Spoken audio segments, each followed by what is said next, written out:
வணக்கம் மக்களே, இன்னைக்கு நம்ம என்ன பார்க்க போறோம்னா, ரியான் பராக் அடித்த இமாலய சிக்ஸர், திடீரென கதறி அழுத குழந்தை, பாதியில் நிறுத்தப்பட்ட போட்டி. அதாவது ராஜஸ்தான் அணியின் ரியான் பராக் அடித்த சிக்ஸர் மைதானத்தில் இருந்த குழந்தை மீது அடித்ததால் பரபரப்பு ஏற்பட்டது. குஜராத் அணிக்கு எதிரான போட்டிகள் ராஜஸ்தான் அணி நேற்றைய தினம் விளையாடியது. இந்த போட்டியில் டாஸை வென்ற குஜராத் அணியின் கேப்டன் சுப்மன் கில் அவர்கள் பவுலிங்கையும் தேர்வு செய்தார்.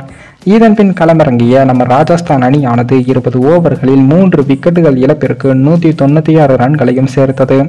சிறப்பாக விளையாடிய ரியான் பராக் 48 பந்துகளில் 5 சிக்ஸர், 3 4 உட்பட 76 ரன்களையும் விளாசினார். இந்த IPL தொடரில் ரியான் பராக் விளாசும் 3வது அரை சதம் இது. அதே போல இது மூலமாக 5 இன்னிங்ஸ்களில் விளையாடியுள்ள ரியான் பராக் அவர்கள் 87 பேட்டிங் சராசரி மற்றும் 158.18 ஸ்ட்ரைக் ரேட்டில் 261 ரன்களை விளாசியிருக்கிறார். அதே போல ராஜஸ்தான் அணி 8 ஓவர்களில் 52 ரன்கள் எடுத்து 2 விக்கெட்டுகளை இழந்து தடுமாறியது. அப்போது கேப்டன் சஞ்சு சாம்சன் நிதானம் காக்க ரியான் பராக் அட்டாக்கை தொடங்கினார்.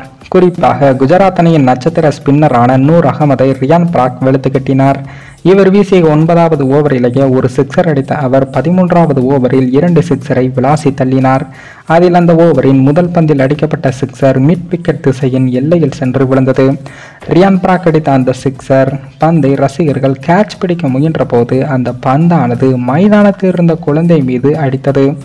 பந்து அடித்ததன் காரணமாக குழந்தை அழத் தொடங்க அருகில் இருந்த ரசிகர்கள் பரபரப்பாகினார்கள். இதன் பின் மைதானத்தில் இருந்த மருத்துவ குழுவினர் சார்பாக குழந்தைக்கு சிகிச்சை அளிக்கப்பட்டதாகவும் வர்ணனையில் தெரிவிக்கப்பட்டது. ஏற்கனவே RCB அணிக்காக கிறிஸ் கெயில் அவர்கள் விளையாடிய போது ஒரு முறை அவர் அடித்த மைதானத்தில் இருந்த குழந்தை மீது பந்து பட்டது.